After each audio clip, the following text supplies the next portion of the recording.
being chairman of that, I will, oh, sorry, one will not. Dr. Cook, I think you've had some special guests arrive, and I think you should introduce them. Well, I didn't know I was going to be acting in this position today, but my daughters, Katie and Abby, are here, and so they're here to watch the circus.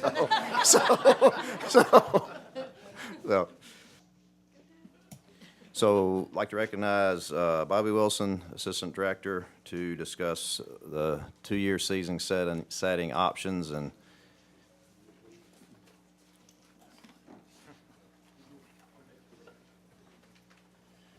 Thank you, Chairman Cook. At the last commission meeting in December, I stood before the commission and with some same kind of thing with the two-year season setting proposal or ideas. And at that time, I brought up some of the pros and the cons, and for the benefit of those who weren't there and to refresh the memory of those who were, I'm going to go over those again if you don't care. So basically most of the pros are allow more time for trends to develop. As you know, a trend, you can't get a trend in 1 year. It takes several years to happen. And so that would help us to look at trends for different things, whether it's harvest or populations. Less confusion by the public. I think seems like one of the complaints we get by the public for whether it's fishing or hunting is that we change stuff every year. And they just want to get used to one regulation, we change it, and they're kind of confused by that. So this will be less confusion if we go for at least 2 years. Give us more time to analyze surveys and as well as public comments. And to go along with that, Director Carter mentioned this, that we could do some statewide public meetings across the state that would allow for some public input on whatever topic we decide to choose and discuss. Also allow more time to be spent on other projects during the off year. Our staff spends a tremendous amount of time on the season setting process, whether it's hunting season or fishing regulations from the wildlife, the fisheries, and the law enforcement guys. And this would allow us to spend more time on other projects that they need to dedicate their time to. Also allow more time to collect biological data, whether it's from a research project or just our own research project we're doing, or a project we're granting to another, like a university to do, that will get more time to collect data and analyze that.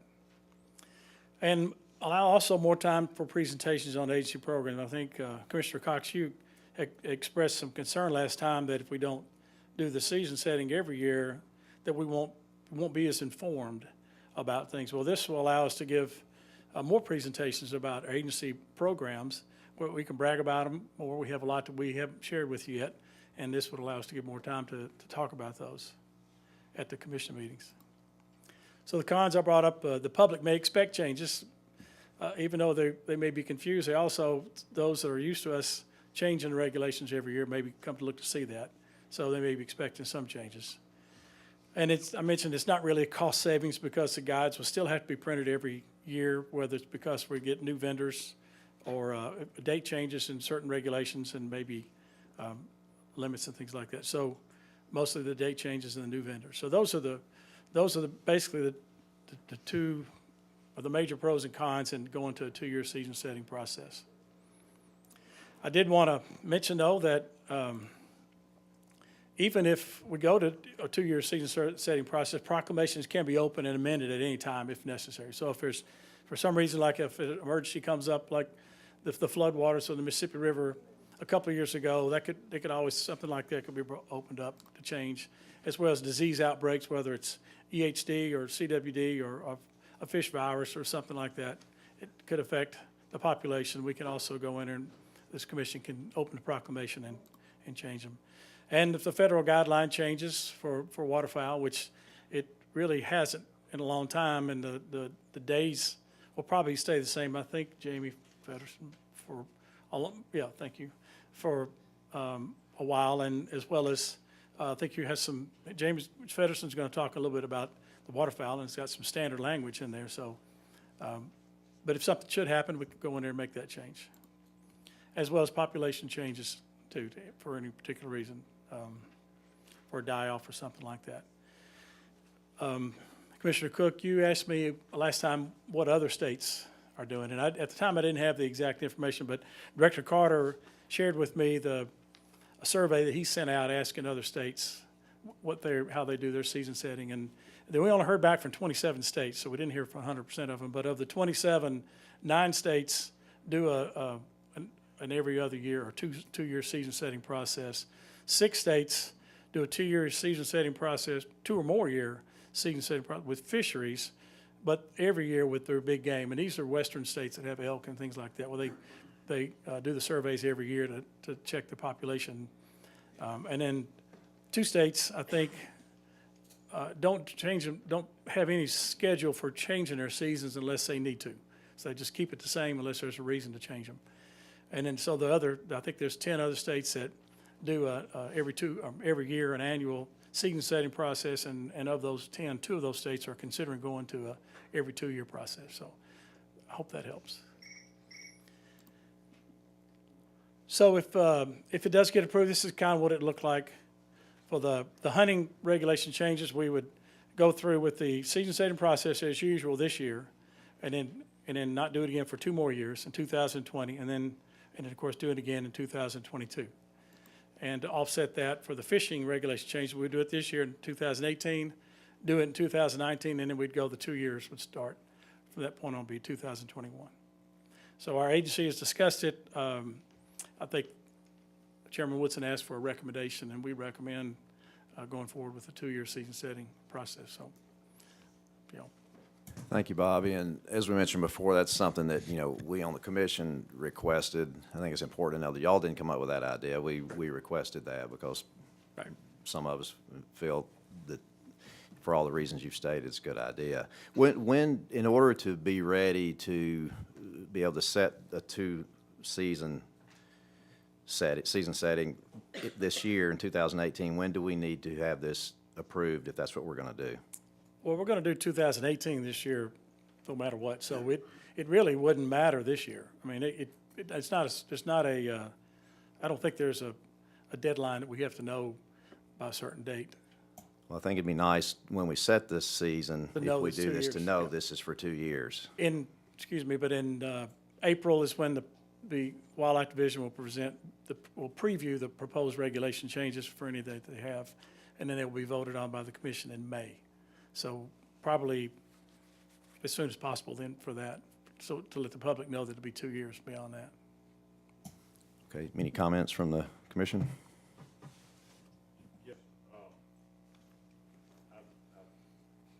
I'm about 50-50 on this, but I think it's an important subject, and I think that hopefully in the next 2 or 3 months, we might have a work session to discuss other items, and this might be one of the items we can talk about, because there are some good things, but there are some concerns that I have, but it's too lengthy to talk about this morning, but I'd like to maybe a work session is appropriate to talk about.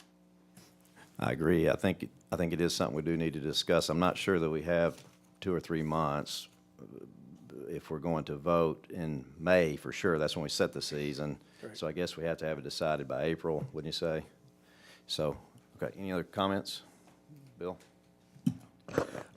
Excuse me, my one comment I have is, you said that if there's changes in between, then the changes can be made. My concern would be if we have a 2-year season and all the hunters or outdoorsmen think there's a 2-year season, and we come back and change something in midstream and put it in the regulations, I think there might be a whole lot of confusion that arises from that. Yes, I agree. Like I mentioned, like for example, waterfowl, there might be a change in the species of ducks that you could get, and that would have to be noted for the waterfowl. But anything else, I don't know, other than emergency or disease outbreak or something like that, probably wouldn't be any changes, but date changes. Yeah, excuse me. I agree with you. There probably wouldn't be any other changes other than something like the flooding of the Mississippi River, or, during turkey season or deer season or whatever. Right, and we would get the word out, obviously, through our news releases and social media and things like that to get the information out to the public if it was a change take I- place. Personally, I still think there would be a little confusion along that lines when people think the season's been set for, 2 years and then we change something. Commissioner Gardner? Thank you, Chairman.